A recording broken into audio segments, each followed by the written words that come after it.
अमेरिकेचे राष्ट्राध्यक्ष डोनाल्ड ट्रम्पकडून भारतासाठी लावण्यात आलेल्या टेरिफचं शेतकरी संघटनेचे नेते रघुनाथदादा पाटील यांनी स्वागत केलं आहे। भारतावर 27% लावण्यात आलेले टेरिफ हे संकट नसून भारतासाठी ती सुवर्णसंधी असल्याचे मत रघुनाथदादा पाटील यांनी व्यक्त केले। जगभरात सध्या टेरिफवरून जो वाद सुरू आहे, मात्र भारताने घाबरून जाण्याचे कारण नसून भारतामध्ये कमी खर्चात उत्पादन होऊ शकतं, त्यामुळे याचा फायदा भारताने चीनच्या आधी घेतला पाहिजे। तसेच अमेरिकेच्या 27% टेरिफमुळे भारतातल्या गरीब शेतकऱ्यांचे नुकसान होणार असल्याचा दावा करण्यात येतोय, तो धादांत खोटा आहे असे स्पष्ट मत व्यक्त करत या निमित्ताने केंद्र सरकारने शेतकऱ्यांच्या शेतीमालावरील निर्यात बंदी हटवावी अशी मागणी देखील रघुनाथदादा पाटील यांनी सांगलीमध्ये आयोजित पत्रकार परिषदेत व्यक्त केली।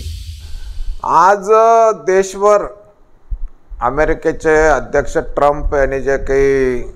टॅरिफच्या बाबतीमध्ये, करांच्या बाबतीमध्ये जी भूमिका घेतलेली आहे, त्यामुळं जगभर बऱ्यापैकी चर्चा सुरू झालेल्या आहेत, आंदोलनं सुरू झालेले आहेत आणि बऱ्याच कंपन्यांच्या शेअर मार्केट हे ढासळत चाललेलं आहे। आज ही जी परिस्थिती तयार झालेली आहे, या परिस्थितीला यापूर्वी 15 वर्षापूर्वी डंकेल ड्राफ्टच्या निमित्ताने ज्यावेळेला चर्चा सुरू झाल्या आणि त्यावेळेला गॅट करार हा सगळ्या जगातल्या देशांनी एकत्र येऊन डंकेल साहेबांच्या नेतृत्वाखाली एक मसुदा तयार केलेला होता आणि या मसुद्यामध्ये बऱ्यापैकी भारतातल्या लोकांनी त्याला विरोध केला। हा मसुदा काय सांगतो याच्याबद्दल कोणी जास्त अभ्यासही केला नाही, परंतु त्यावेळच्या आमच्या कासेगावच्या गेला आंबेट, भारत पाटणकरांच्या पत्नी, त्याने या ड्राफ्टचा सगळा मसुदा मिळवला, ओरिजिनल मसुदा सगळा जसाच्या तसा घेऊन त्या आंबेठाणला आल्या आणि शरद जोशींच्या सोबत त्या संबंध मसुद्यावर 2-3 दिवस चर्चा झाली। त्यानंतर मग सगळ्यांच्या मते आम्ही शेतकरी संघटनेच्या वतीने शरद जोशींनी पत्रकार परिषद घेऊन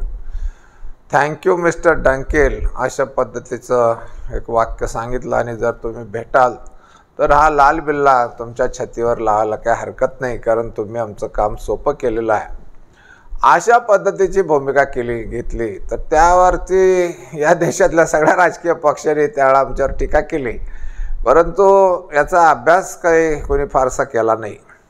डंकेल ड्राफ्ट हा अशासाठी तयार केलेला होता की संबंध जगभरातला व्यापार